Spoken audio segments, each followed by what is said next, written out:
Islamic सिद्धांत के अनुसार मुस्लिम राज्य का वास्तविक शासक खुदा होता था और सुल्तान उसका मात्र प्रतिनिधि। इस प्रतिनिधि का चुनाव मिल्लत अर्थात सभी पुरुष मुसलमानों द्वारा किया जाता था, लेकिन यह प्रथा भारत में बिल्कुल न चल सकी और सुल्तान तलवार के बल बनने लगे।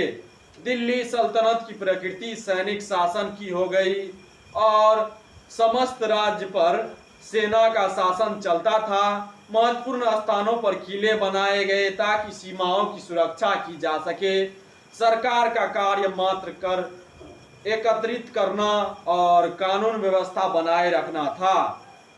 राज्य हिंदू और मुसलमानों के बीच भेदभाव की नीति अपनाता था। हिंदुओं को जिम्मी कहा जाता था। राज्य चाहता था कि हिंदू या तो मुसलमान धर्म स्वीकार करे या फिर मृत्यु को गले लगा ले या फिर निचले स्तर का जीवन व्यतीत करे और जजिया कर दे।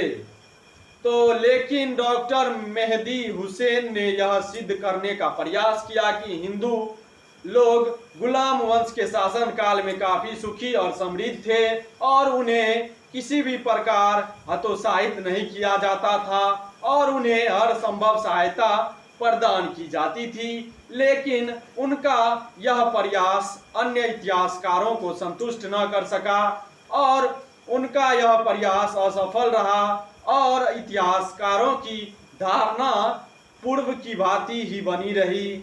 इसी के साथ है फिर खलीफा से संबंध, उसके बारे में बता दूं मैं आपको तो आपके लिए अच्छा रहेगा।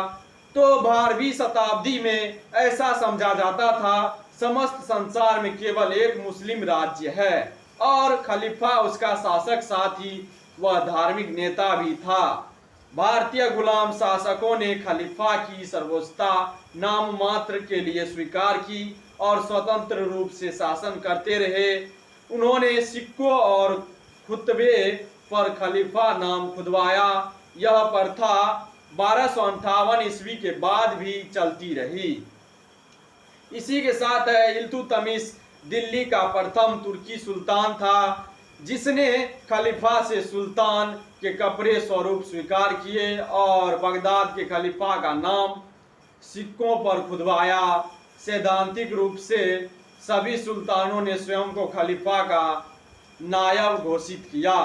इसी के साथ है सुल्तान से जुड़ी जानकारी जो मैं बता दूं आपको। व्यवहार में तुर्की सुल्तान निरंकुश थे और सभी अधिकार उन्हीं के हाथों में केंद्रित थे। उसकी शक्ति असीमित थी। वह उलेमाओं की सलाह सुनने के लिए बाध्य था। सुल्तान की शक्ति उसकी सैन्य शक्ति पर निर्भर करती थी